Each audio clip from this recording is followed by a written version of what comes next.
लगातार लंबे वक्त से जारी थी। कई अहम मुद्दों को लेकर चर्चा हुई और अब मुख्यमंत्री नायब सिंह सैनी प्रेस कॉन्फ्रेंस करने जा रहे हैं। आपकी स्क्रीन पर ये तस्वीरें आप देख सकते हैं।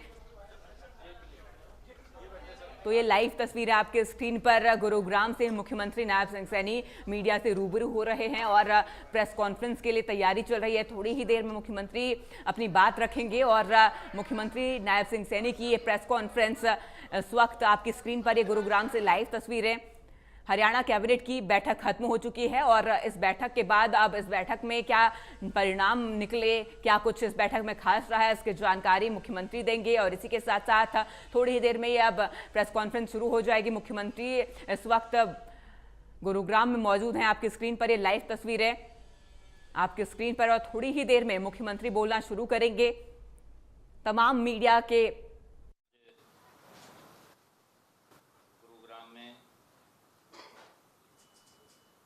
हरियाणा कैबिनेट की बैठक वो संपन्न हुई है और आज इस बैठक में एक महत्वपूर्ण निर्णय लिया गया है कि हरियाणा विधानसभा का विशेष सत्र 27 अप्रैल को बुलाने का निर्णय लिया गया है। इस सत्र में हरियाणा क्लेरिकल सर्विस बिल 2026 लाया जाएगा। आज की कैबिनेट की बैठक में कॉमन कैडर के ग्रुप डी के कर्मचारियों के प्रमोशन के लिए जरूरी नियम बनाने पर आज सहमति बनी है। कॉमन कैडर ग्रुप डी कर्मचारियों ने 5 साल से ज़्यादा की सर्विस पूरी कर ली और क्लर्क के पद पर प्रमोशन के लिए एलिजिबल हो गए हैं। इसलिए आज हरियाणा क्लेरिकल सर्विस बिल 2026 के मसौदे को आज मंजूरी दी गई है। ड्राफ्ट बिल में क्लर्क के पद के लिए ग्रुप डी के प्रमोशन के कोटे को भी 20% से बढ़ा करके 30% करने का प्रावधान वो कैबिनेट ने किया है। साथ ही जैसे पहले था कि 5% कोटा एक्स ग्रेसिया रखने के लिए अनिवार्यता भी नियमों में शामिल की गई है। अब उसको अनिवार्य रूप से किया जाएगा, वो इसमें शामिल किया गया है। पत्रकार साथियों, हम सब ने देखा भी है पिछले दिनों भारत की लोकसभा में 17 अप्रैल को विपक्ष ने, हमारे जो विपक्षी दल हैं, उन्होंने भारत की नारी शक्ति की उड़ान को रोकने का काम, कुचलने का काम, उनके सपनों को बेरहमी से तोड़ने का काम ये विपक्षी दलों ने किया है, इंडी गठबंधन के लोगों ने किया है। 16-17 अप्रैल को संसद में जो कुछ भी हुआ है उसमें कांग्रेस पार्टी, उसमें तृणमूल कांग्रेस पार्टी टीएमसी, उसमें समाजवादी पार्टी, उसमें डीएमके जैसे विपक्षी दलों ने किस प्रकार से भारत की नारी का उपहास उड़ाया। देश के यशस्वी प्रधानमंत्री आदरणीय नरेंद्र मोदी जी जब से उन्होंने भारत की ये प्रधान सेवक के रूप में बागडोर संभाली है 2014 से लेकर के आज 2026। देश के यशस्वी प्रधानमंत्री आदरणीय मोदी जी की जो ये यात्रा है, इस यात्रा में सबसे मजबूत करने का काम महिलाओं को आदरणीय प्रधानमंत्री जी ने किया है। हमें इसलिए मैं ये बात कह रहा हूं कि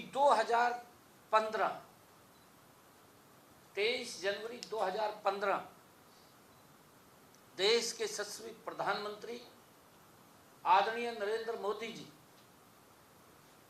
जब बेटा और बेटी में उनको असंतुलन नजर आया, पानीपत की ऐतिहासिक भूमि से आदरणीय नरेंद्र मोदी जी ने हरियाणा से ही बेटी बचाओ बेटी पढ़ाओ का एक नारा दिया और उन्होंने ये शब्द कहा कि बेटी बेटों से कम नहीं है। हमने इसको गंभीरता से लिया और देखा कि हमारे हरियाणा के अंदर एक ये बहुत बुरी कुरीति कि बेटी को गर्भ में ही मार दिया जाता है। आदरणीय प्रधानमंत्री जी मोदी जी उन्होंने उसको बचाने का काम किया है और उसके लिए कई योजनाएं भी चलाई कि बेटी वो किसी के ऊपर निर्भर नहीं है, आत्मनिर्भर है, उसको आत्मनिर्भर बनाना है।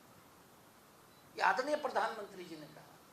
वहां से यात्रा शुरू हुई और लगातार महिलाओं को सशक्त करते हुए आदरणीय प्रधानमंत्री मोदी जी ने अब भारत की लोकसभा में कि हमारी महिलाएं भारत के विकास में भी उनकी महत्वपूर्ण भूमिका हो, उनका सम्मान हो, बिल लेकर के आए। किस प्रकार से विपक्षी दलों ने, इंडी गठबंधन के लोगों ने उसका उपहास उड़ाने का काम किया, किस प्रकार से उसका मजाक किया, किस प्रकार से ताड़ियां पीटने का काम किया कि हमने बिल को गिरा दिया है, जड़ों बहुत बड़ी जंग जीत ली है। ये हालात ये कांग्रेस की है। मैं विपक्षी दलों को, इंडी गठबंधन के लोगों से ये पूछना चाहता हूं, मोदी जी के नेतृत्व के अंदर आज हमारी महिला शक्ति उद्योग भी चला रही है, आज हमारी महिला शक्ति डॉक्टर बनकर के लोगों का इलाज भी कर रही है, उनको जीवन देने का काम कर रही है। आज हमारी महिला शक्ति कृषि के अंदर भी अपनी महत्वपूर्ण भूमिका अदा कर रही है। देश के लोगों का पेट भरने का काम, परिवार को भी चलाती है। उसके साथ साथ परिवार का संतुलन बना करके देश को भी, परिवार को भी आगे बढ़ाने का काम महिला कर रही है। स्पोर्ट्स के अंदर देखिए हमारी बेटियां गोल्ड मेडल लेकर के आ रही हैं। ये मोदी जी के नेतृत्व के अंदर आज अगर हम देखेंगे, आर्मी के अंदर भी हमारी रक्षा सुरक्षा के लिए हमारी महिलाएं बॉर्डर के ऊपर खड़े होकर के भारत की रक्षा सुरक्षा के अंदर मजबूत से खड़ी हैं। क्या वो देश के विकास के अंदर अपना योगदान नहीं दे सकती? मैं कांग्रेस के लोगों को पूछना चाहता हूं, इस बात का जवाब दें। महिलाओं को क्यों आपने कमजोर समझा है? महिलाओं को क्यों आप घर की चार दीवारी में जो आपकी संकीर्ण सोच है, उस सोच को जो उजागर हुई है देश के सामने, क्यों आप उनको घर की चार दीवारी में बंद रखना चाहते हैं? आपकी मंशा क्या है? आदरणीय प्रधानमंत्री जी ने महिलाओं को सशक्त करने के लिए हर घर शौचालय बनवाया। मजाक किया कांग्रेस ने, इंडी गठबंधन ने मजाक किया कि मोदी जी ने शौचालय बनाने की बात करी है। अरे कितना बड़ा उनके जीवन में परिवर्तन लेकर के आए मोदी जी, उनको सशक्त किया। आदरणीय मोदी जी ने कहा कि कोई भी हमारी माता बहन बिना छत के नहीं रहेगी। अगर मैं हरियाणा की बात करूं, 1,60,000 मकान बना करके पिछले 11 वर्षों में महिलाओं को सशक्त किया है, मजबूत किया है। उसका एक सपना होता है कि मेरा अपना घर हो, हर व्यक्ति का, हर महिला का, और वो घर देने का काम नरेंद्र मोदी जी ने किया है। और आदरणीय मोदी जी ने महिलाओं को सशक्त करते हुए प्रधानमंत्री उज्ज्वला योजना, उनके घर में गैस का कनेक्शन, सिलेंडर, इन्होंने तो आज तक नहीं दिया। शहर के अंदर भी कांग्रेस के समय में अगर गैस का सिलेंडर लेना होता था, 4 दिन तो लाइन में लगना पड़ता था। महिलाओं की क्या हालात हो जाती थी। परंतु मोदी जी ने उनकी रसोई में गैस का कनेक्शन भी, सिलेंडर भी पहुंचाने की व्यवस्था नरेंद्र मोदी जी ने की, महिलाओं को सशक्त करने का काम किया। कांग्रेस ने महिलाओं को 2 किलोमीटर दूर, 3 किलोमीटर दूर से इनके समय के अंदर सर के ऊपर मटका रख करके घर में पीने का पानी लेकर के आना पड़ता था। क्या हालात थी महिलाओं की इनके समय में। मोदी जी ने उस पीड़ा को समझा, समझ करके हर माता की रसोई में नल और उसमें स्वच्छ जल पहुंचाने की व्यवस्था नरेंद्र मोदी ने की है। आज किसी माता बहन को दूर नहीं जाना पड़ता पानी लेने के लिए। महिलाओं को निरंतर सशक्त करने की यह यात्रा 11.5 वर्षों की, ये अगर कोई कर सकता है, ये नरेंद्र मोदी जी जैसा व्यक्ति कर सकता है। इन्होंने तो 55 सालों में कांग्रेस, इंडी गठबंधन ने महिलाओं के साथ मजाक किया है, देश के लोगों को प्रताड़ित किया है, देश के लोगों का मजाक किया है। आज भी ये उसी सदी के अंदर जी रहे हैं। मोदी जी बार बार इस बात की चर्चा करते हैं कि हम 21वीं सदी में हैं। उन्होंने लोकसभा के अंदर भी कहा, आदरणीय प्रधानमंत्री जी ने अपने वक्तव्य में लोकसभा में भी कहा कि 21वीं सदी का सबसे बड़ा फैसला अगर कोई होगा तो ये नारी शक्ति वंदन अधिनियम होगा, जिसके अंदर हम महिलाओं को सशक्त करने का बीड़ा उठा रहे हैं। और प्रधानमंत्री जी ने यह भी कहा विपक्ष के लोगों को कि भाई इसका क्रेडिट मैं आप लोगों को देना चाहता हूं, आपको ही क्रेडिट मिलेगा कि महिलाओं को सशक्त किया है।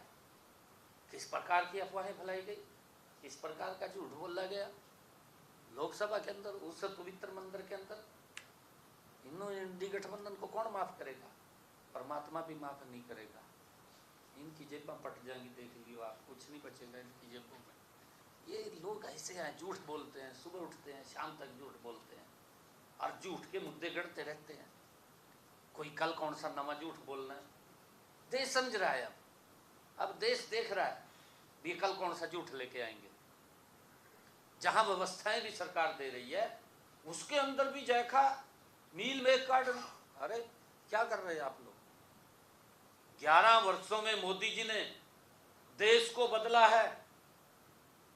भाई इनकी जुबान पे सुन लो, एक भी कोई प्रशंसा करियो, एक भी करियो, ये तो सुन लो इनकी जुबान पे, कहा मोदी आतंकवादी, ये इनकी जुबान पे सुना जाएगा। मरे पड़े या ना कतई, और क्या बोलने, बोलने वास्ते कुछ नहीं बचा इनके पास। अब तो यही शब्द इनके पास बच रहे हैं कि मोदी को गाली दो। भाई थरे को समय मिला, 55 साल का समय मिला, 55 साल के अंदर देश को बदलने का समय था, गरीब के जीवन को बदलने का समय था, देश को विकसित बनाने का समय था। वो समय चूक गए। अब तो आवा चुकी डूमणी गावा आड़ पताड़, आड़ पताड़ गए ने, कोई कुछ बोल रहा, कोई कुछ बोल रहा, लोग नकार रहे, देश के नकार रहे। प्रदेश में चुनाव हुआ, प्रदेश के नकार दें। अब बंगाल के अंदर क्या होगी इसकी ममता की आप देख लेना। अब बहुत बुरा हाल होना उसको बाहर कर देंगे बाहर के लोग, क्योंकि जो हालात की है। थैंक यू आप सब। इसमें अगर कोई नारी बदल से जुड़ा या कैबिनेट मीटिंग से जुड़ा प्रश्न हो तो वो एक बार ला सकते हैं और दूसरा आगे इस करते बस और दोबारा रिपीट ना करें कि क्वेश्चन को आता क्या नारी महिला बंधन से सवाल ले रहा है जी कि हरियाणा में कोई चांस है नहीं सीएम डिप्टी सीएम के महिलाओं के? जब समय आएगा आपको बता देंगे ना, तेरे को सबसे पहले आएगा बताऊंगा। पहला और किसी को नहीं बताऊंगा, तेरे को बताऊंगा।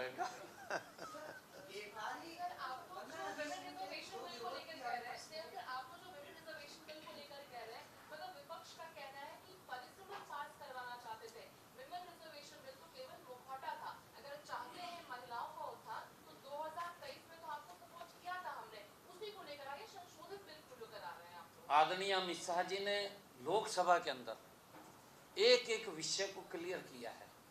मैं कांग्रेस के लोगों को और इंडी गठबंधन के लोगों को ये पूछना चाहता हूं कि नुकसान थारा क्या था, वो तो बता दें। इसका ये नुकसान था, महिलाओं को अधिकार दिया जा रहा था। विपक्ष को एक ही खतरा है कि अगर महिलाओं को यह आरक्षण दे दिया, इनकी राजनीतिक दुकानदारी जो कुछ चल रही है वो भी बंद हो जाएगी, वो भी नहीं बचेगी।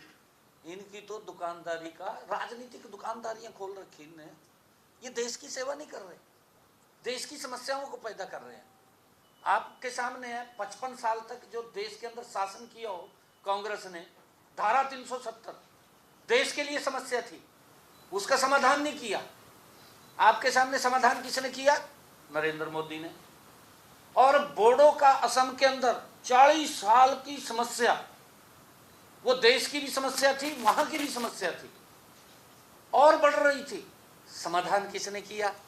नरेंद्र मोदी ने। नक्सलाइट की समस्या कितने लंबे समय की समस्या थी, देश को नुकसान हो रहा था, समाधान किसने किया? नरेंद्र मोदी ने। इन्होंने जो समस्याएं कांग्रेस ने खड़ी की हैं, उन सब का समाधान नरेंद्र मोदी ने किया है। पीड़ा तो यही हो रही है, ये क्यों समाधान कर रहे हैं? आज देश के अंदर 25 करोड़ से ज्यादा लोग गरीबी रेखा से बाहर निकल गए। कांग्रेस के समय में 25 करोड़ से ज्यादा लोग गरीबी रेखा के नीचे आ गए। जो अमीर थे वो भी गरीब बन गए थे। ये इनकी नीति गलत थी। इनके इर्द गिर्द घूमने वाले जरूर मजबूत हो गए थे, बाकी तो घूम रहे थे। अब देखना ना, विधानसभा का चुनाव है, भुगतना नहीं पड़ेगा। आप अगर भुगतना पड़ेगा, क्या हालत होनी है टीएमसी की, आप देखना जाके, वहां पता करो जाके। एक तरफा माहौल है, एक तरफा बीजेपी का। मोदी जी की नीतियों का जो लाभ मोदी जी ने गरीब व्यक्ति को दिया है, हर जगह आज चर्चा है पूरे देश के अंदर। देश में नहीं चर्चा, पूरे वर्ल्ड में चर्चा है। कहीं तो देशों के अंदर जितनी हमारी महिलाओं की आबादी है, कई देशों की आबादी है इतनी तो, परंतु किस तरीके से सशक्त और मजबूत देश, गरीब आम जन को, प्रधानमंत्री जी ने 4 पिलरों की चर्चा की थी कि हमने इसके ऊपर काम करना है, विकसित भारत बनेगा, उसके ऊपर काम हो रहा। किसान को मजबूत करना। आज किसान 2014 के अंदर, आप तो जागरूक पत्रकार हैं, मैं आपको एक और आग्रह करना चाहूँगा। 2014 में मेरा किसान कितनी पैदावार करता था, वो देश के सामने आनी चाहिए बात। 2026 में कितनी पैदावार करता है, आपको जमीन आसमान का अंतर मिलेगा। जितनी पैदावार 2014 में होती थी, क्योंकि ये तो बीच के रखते थे, उठ ना सका कोई व्यक्ति, टाइट कर देते पूरा। मोदी जी ने खोला है। आज उसी का कारण है कि प्रोडक्शन ज़्यादा हुई है। उस ज़्यादा प्रोडक्शन को भी खरीद रहे हैं। इनके समय में 1.5-2 महीना लगातार सीजन चलता था। आज 10 दिन 12 दिन के अंदर सारी फसल आ जाए, 15 दिन के अंदर आ जाती है। उसको भी सारी को फिर MSP पर खरीदने का काम मोदी जी करें। किसान को मजबूत करना, महिला को सशक्त करना। महिला की मैंने यात्रा बताई, किसान की यात्रा सुनेंगे तो किसान के लिए 11 वर्षों में कितने काम किए हैं, तो मैं लगभग 2-3 घंटे भी अगर बोल लूँ बिना रुके, जो जो काम मोदी जी ने किए हैं वो पूरे नहीं होंगे 2-3 घंटे में। इतने काम किए मोदी। युवाओं को ये कह रहे हैं ना, मैं तो हरियाणा की बात कर रहा हूँ, मैं हरियाणा के अंदर विधानसभा के अंदर भी पिछले दिनों ये बिल लेकर के आए थे, उसके ऊपर भी मैंने चर्चा की थी। मैंने ये कहा था कि आपने 10 सालों में कितने बच्चों को नौकरी दी, बताने का काम करें, झूठ मत बोलें, परंतु हमने कितना दिया हम भी बताने का काम करें। इनके समय में कैसे नौकरी मिलती थी, युवाओं का विश्वास उठ गया था, युवाओं के माँ बाप का विश्वास उठ गया था, परंतु हमने बिना पर्ची बिना खर्ची के हरियाणा के युवाओं को नौकरी देने का काम किया।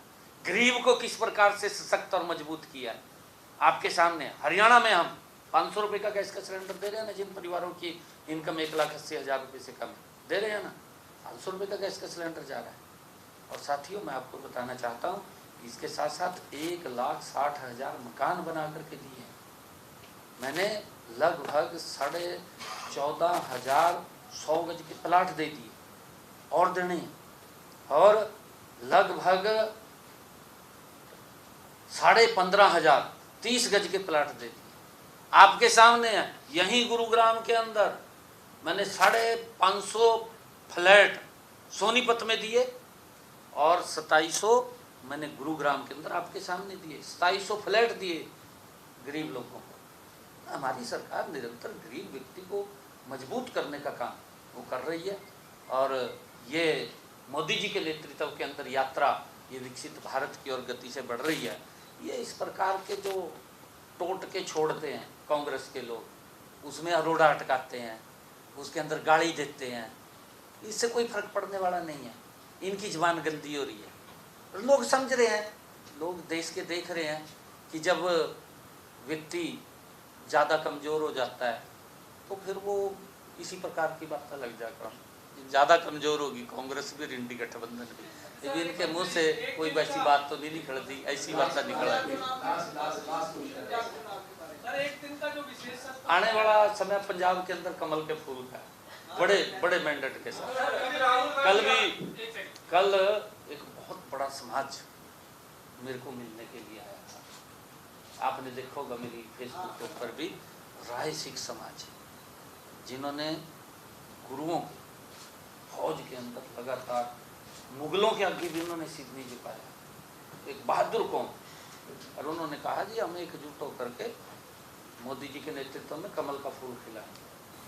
बहुत पॉजिटिव माहौल है पंजाब में। मुख्यमंत्री जी, एक क्वेश्चन है, मध्य प्रदेश के मंत्री हैं कैलाश विजयवर्गीय, उनके बेटे की कंपनी है गुड़गांव में, उनको नोटिस भी दिया गया है, लेकिन अभी तक नगर निगम में ना तो पैसे जमा हुए उनकी तरफ से और ना ही होर्डिंग बंद हुए।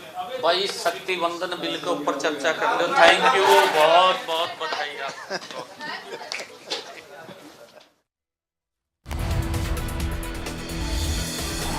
इस वक्त की बड़ी खबर है, 27 अप्रैल को हरियाणा विधानसभा का विशेष सत्र, कैबिनेट की बैठक में तारीखों पर मुहर लग गई है। देखिए, बड़ी खबर निकलकर सामने आ रही है। सीएम नायब सैनी ने प्रेस कॉन्फ्रेंस करके ये जानकारी दी है। हरियाणा क्लोरिकल सर्विस बिल 2026 लाया जाएगा। इसके अलावा 27 अप्रैल को हरियाणा विधानसभा का विशेष सत्र, इसका भी ऐलान कर दिया गया है। तो देखिए, 27 अप्रैल को विशेष सत्र यहाँ पर विधानसभा का होगा। 27 अप्रैल को हरियाणा विधानसभा का ये स्पेशल सेशन होने वाला है। कैबिनेट की बैठक में तारीखों पर मुहर लग गई है, तारीखों पर, डेट्स पर अप्रूवल मिल गए हैं। सीएम नायब सैनी ने प्रेस कॉन्फ्रेंस करके जानकारी दी है। हरियाणा क्लोरिकल सर्विस बिल 2026 लाया जाएगा। 27 अप्रैल को हरियाणा विधानसभा का ये विशेष सत्र यहाँ पर लाया जाना है। इस वक्त की बिग ब्रेकिंग आपको बता रहे हैं, 27 अप्रैल को हरियाणा विधानसभा का जो है विशेष सत्र का ऐलान हो गया है। कैबिनेट की बैठक में तारीखों पर मुहर लगी है, डेट्स पर अप्रूवल मिल गया है। तो देखिए, प्रदेश के मुख्यमंत्री ने नायब सिंह सैनी ने प्रेस कॉन्फ्रेंस के दौरान ये बात कही। हरियाणा क्लोरिकल सर्विस बिल 2026 लाया जाएगा। 27 अप्रैल को हरियाणा विधानसभा के विशेष सत्र को लेकर ये जानकारी प्रेस कॉन्फ्रेंस में दी गई।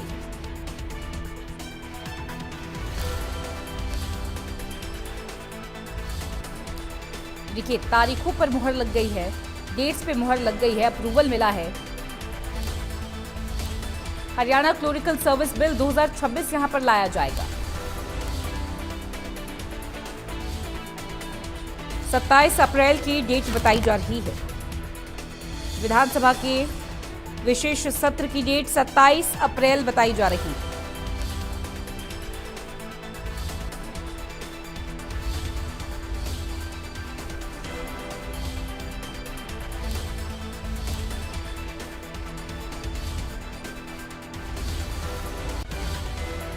तो अहम जानकारी, बिग ब्रेकिंग है इस वक्त की।